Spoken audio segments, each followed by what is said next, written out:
जय हिंद, नमस्कार। मैं इनके सिंघानिया। दोस्तों आप सभी को बहुत बहुत स्वागत है। दोस्तों ये जो है सेट नंबर 10 हैं। दोस्तों इस सेट नंबर 10 में मैं आपको पढ़ाने वाला हूँ 5 तारीख पहला महीना 2021 के पूछे गए सारे क्वेश्चंस जो GK, science and current affair के दोस्तों सारा क्वेश्चंस को डिस्कस में करने वाला हूँ। दोस्तों इसका PDF फाइल आपको मिल जाएगा टेलीग्राम पर, आप लोग डाउनलोड कर सकते हैं। दोस्तों यदि आप इस चैनल को अभी तक सब्सक्राइब नहीं किए हैं तो जल्दी से इस चैनल को दोस्तों सब्सक्राइब कर लीजिएगा, ताकि टोटल 135 शिफ्ट का दोस्तों आपको वीडियो हर एक दिन दोस्तों आपको मिलता रहे। दोस्तों मैं एक बात और मैं स्पष्ट करना चाहूँगा कि मैं दोस्तों मैं कंप्लीट पूरा 135 शिफ्ट का मैं कराने वाला हूँ। दोस्तों मैं डेली 4 सेट में करवाता हूँ, ठीक है ना। तो आप लोग जल्दी से मेरे चैनल को दोस्तों सब्सक्राइब करके जुड़ जाएं। तो चलिए इस सेशन को स्टार्ट करते हैं।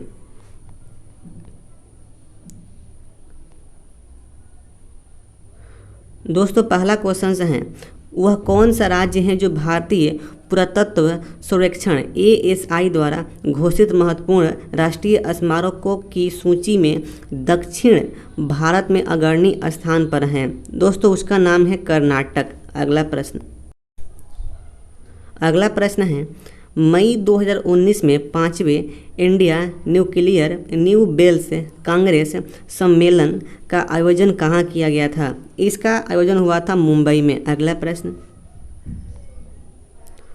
1962 में भारत चीन युद्ध के दौरान त्याग पत्र देने वाले मंत्री का नाम बताएं। दोस्तों उस समय के जो रक्षा मंत्री थे जिनका नाम था VK कृष्णा मेनन, यही प्रश्न पूछा गया है। अगला प्रश्न, संयुक्त राष्ट्र महासभा द्वारा 21 जून को डैश के रूप में मनाया जाता है? दोस्तों प्रश्न पूछा गया है कि संयुक्त राष्ट्र महासभा द्वारा 21 जून को डैश के रूप में मतलब किस रूप में मनाया जाता है? दोस्तों अंतर्राष्ट्रीय योग दिवस। दोस्तों इस योग दिवस का सना जो शुरुआत हुआ था, पहली बार इस दिवस को मनाया गया था 2015 में। अगला प्रश्न, गरीबी हटाओ का नारा किस राजनेता द्वारा दिया गया था? दोस्तों प्रश्न पूछा गया है कि गरीबी हटाओ का जो नारा है किस राजनेता द्वारा दिया गया था? तो इंदिरा गांधी। अगला प्रश्न, भारतीय अंतरिक्ष अनुसंधान संगठन इसरो ने अपने चंद्र अन्वेषण मिशन चंद्रयान-2 के लिए किस प्रक्षेपण यान का प्रयोग किया था? दोस्तों यहाँ पे प्रश्न पूछा गया है कि चंद्रयान-2 के लिए ना लॉन्चिंग जो रॉकेट हैं उसका नाम बताएं। देखिए दोस्तों उसका नाम था GSLV MK3। दोस्तों इस मिशन को पृथ्वी से लॉन्च किया गया था, आपको ध्यान रखना है, 22 जुलाई 2019 को। और दोस्तों यह चंद्रमा के सरफेस पर लैंड किया था 9 सितंबर 2019 को। दोस्तों इस समय इसरो के जो अध्यक्ष थे वह K सिवन थे, आपको इस पॉइंट को भी ध्यान रखना है। अगला प्रश्न, भारत में डैश और गतिविधियों हेतु ऋण के संवितरण में सबसे अधिक हिस्सेदारी वाणिज्यिक बैंकों की है? दोस्तों इसका उत्तर होने वाला है कृषि, ठीक है ना। कृषि और संबंध गतिविधियों में दोस्तों ऋण के लिए ना सबसे अधिक जो हिस्सेदारी है वह वाणिज्यिक बैंकों की होती है। अगला प्रश्न, भारत में वस्तु और सेवा कर GST कब लागू किया गया था? दोस्तों यहाँ पे बात हो रहा है कि जो GST है ना यह कब लागू किया गया था? तो यह लागू हुआ था 1 जुलाई 2017 में। दोस्तों GST एक प्रकार का इनडायरेक्ट टैक्स है और इसका फुल फॉर्म होता है गुड्स एंड सर्विस टैक्स। अगला प्रश्न, ओजोन के एक अणु में ऑक्सीजन के कितने परमाणु होते हैं? दोस्तों ओजोन के एक अणु में ऑक्सीजन के कितने परमाणु होते हैं? तो 3 होते हैं। दोस्तों इसका जो आणविक जो सूत्र होता है O3। अगला प्रश्न, वित्त वर्ष 2018-19 के लिए जनवरी 2020 में सांख्यिकी और कार्यक्रम क्रियात्मक मंत्रालय की ओर से जारी रिपोर्ट के अनुसार भारत के सभी राज्यों और केंद्र शासित प्रदेशों में से इनमें से किस राज्य में प्रति व्यक्ति आय सबसे अधिक है? दोस्तों जब भी बात हो प्रति व्यक्ति आय का तो वह गोवा जाएगा। अगला प्रश्न,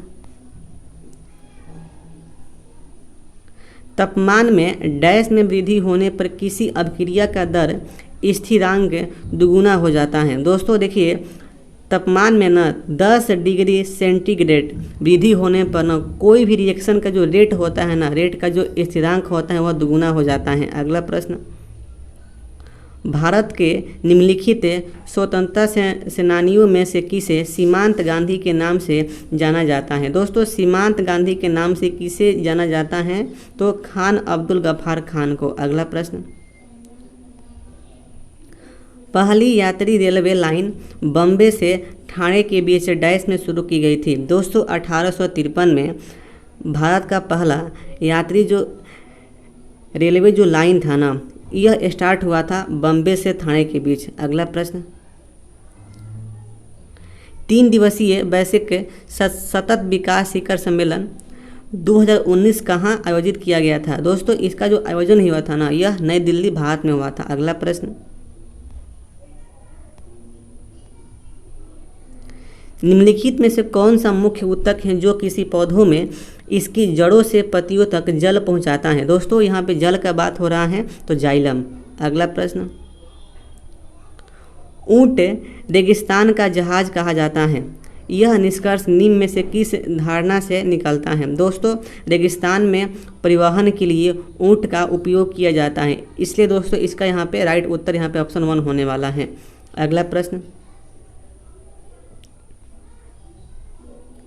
दिए गए विकल्पों में से कौन सा निम्नलिखित वस्तुओं को सर्वोत्तम तरीके से वर्गीकृत करता है? दोस्तों, यहाँ पर दिया गया है अल्टीमीटर, बैरोमीटर, डायनेमोमीटर, थर्मोमीटर। दोस्तों, ये सब क्या है? मापन उपकरण है। अगला प्रश्न, प्रसिद्ध संघाई महोत्सव पूर्णतः भारत के किस राज्य द्वारा आयोजित किया जाता है? एक वार्षिक सांस्कृतिक उत्सव है। दोस्तों, मणिपुर में प्रति वर्ष संघाई महोत्सव होता है। दोस्तों, आपको ध्यान रखना है संघाई महोत्सव कहाँ का है? तो मणिपुर का है। अगला प्रश्न, भारत का सबसे बड़ा नदी मजुली जो द्वीप है दोस्तों, वह किस नदी पे है? तो दोस्तों आपको ध्यान रखना है जो मजुली जो द्वीप है ना, यह ब्रह्मपुत्र नदी जो असम में पड़ती है वहाँ पर है। अगला प्रश्न,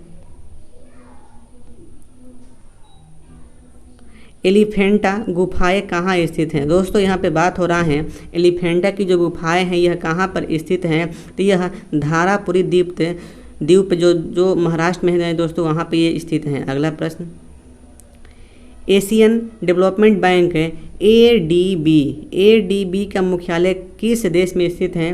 दोस्तों, इसका जो मुख्यालय है फिलीपींस से मनीला में स्थित है। अगला प्रश्न,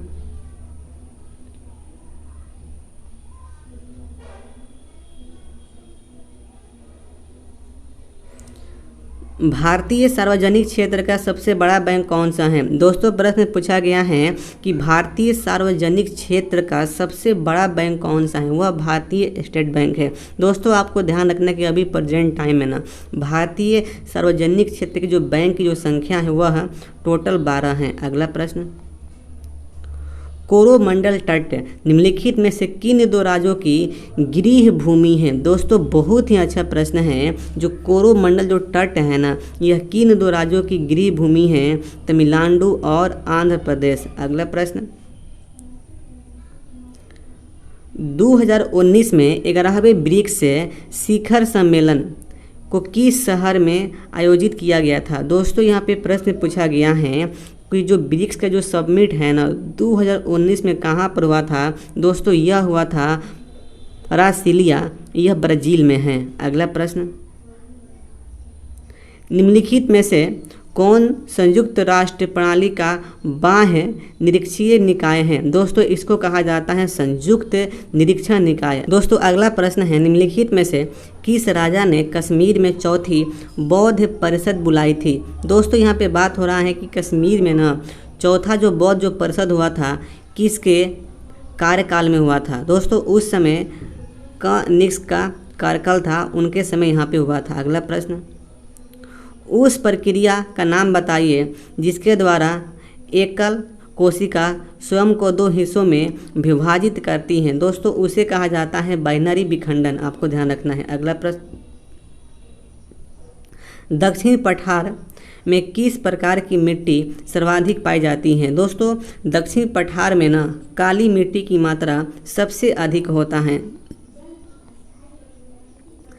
IMD विश्व प्रतिस्पर्धात्मक रैंकिंग 2019 में दुनिया की सर्वाधिक प्रतिस्पर्धी अर्थव्यवस्थाओं की सूची में भारत की रैंक कितनी थी। देखिए दोस्तों, इसमें इंडिया का जो रैंक था 43 था। और देखिए दोस्तों, टॉप पे कौन कंट्री था, तो टॉप पे सिंगापुर था। अगला प्रश्न, निम्न में से कौन सा एक ठंडा शीतकालीन मरुस्थल है। दोस्तों यहाँ पे बात हो रहा है कि कौन सा जो ठंडा है शीतकालीन मरुस्थल है वह पेंटागोनिया होगा। अगला प्रश्न,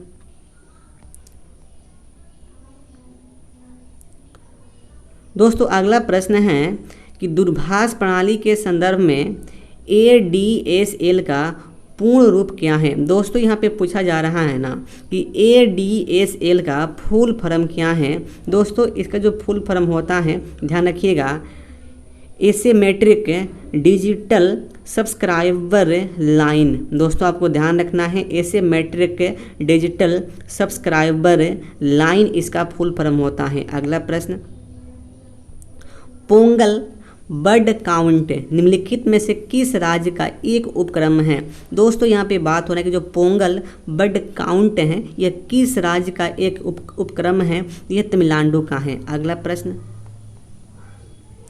इंटरनेट का उपयोग करने के लिए निम्न में से किसकी आवश्यकता होती है। दोस्तों यूनिक IP एड्रेस। अगला प्रश्न, निम्नलिखित में से कौन सा एंटीवायरस सॉफ्टवेयर है। दोस्तों नॉर्टन। अगला प्रश्न,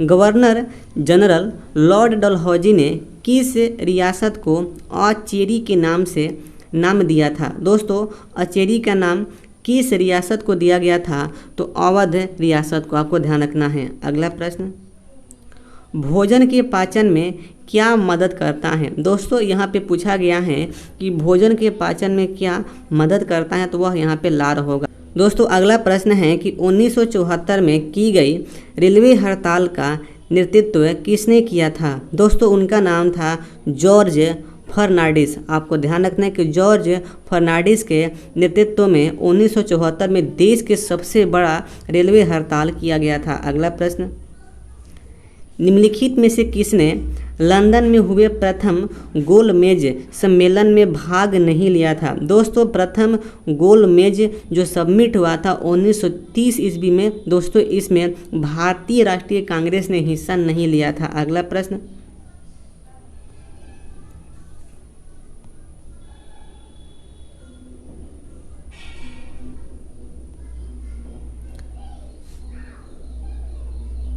दोस्तों हम लोग इस प्रकार से पूरा कंप्लीट इस सेट में पूछे गए GK, science and current affair का सारा क्वेश्चंस डिस्कस कर लिए हैं। दोस्तों आपको किसी भी क्वेश्चंस में किसी भी प्रकार का प्रॉब्लम हो तो आप हमसे कमेंट करके पूछ सकते हैं। दोस्तों बताएं कि आपको ये हमारा सेशन कैसा लगा।